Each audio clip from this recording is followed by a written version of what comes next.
David, we've been mentioning SAVE Act from the beginning of this show. Pero alam ko na nakakabuti siya para sa ating bansa. But we don't really understand kung ano nga ba talaga ang ibig sabihin nito. Well, Venus, you're in luck because to answer all your questions, we have with us the Undersecretary of the Department of Trade and Industry. We have Secreatary Panlilio with us here today to answer our questions. And let me start off with this question, Venus, because we all know from the VTR, that video report, that the Philippine garment industry will benefit from this. But a lot of these U.S. companies are waiting to come in, right, and sign bigger contracts. How many of these companies are just waiting for this bill to be signed? Para makapasok na. All right, David, almost all the major brands led by Ralph Lauren, Ann Taylor, Adidas, Nike, name it, and definitely they are ordering garments from the Philippines. So we have this in store when the SAVE Act is passed. Of course, the Philippines has been a leading garment exporter in the world. In fact, way back in the 90s and the 80s, garments comprised even as much as 20% of merchandise exports of the Philippines. But after the quota system was abolished in 2005,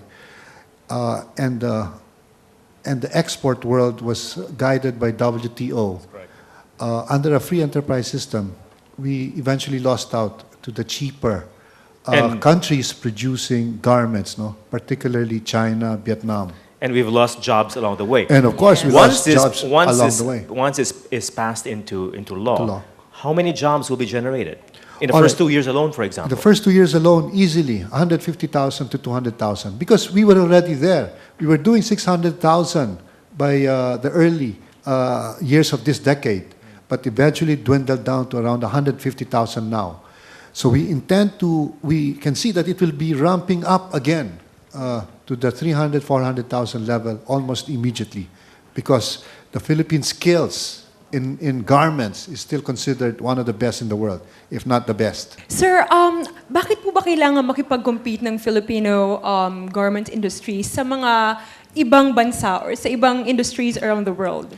All right. As I said, we've been losing out to China and Vietnam, and this is precisely because of their lower labor cost and lower textile cost. With Save the Industries Act passed, and the tariff or the duties that we are requesting to be waived by the U.S. government when we export back U.S. textiles brought to the Philippines, processed into garments and apparel, and then we export it back to the Philippines at zero duties, definitely we can become very, very competitive. In fact, our estimate is we can easily be 10% cheaper than other garments produced in China, Vietnam, or even Bangladesh.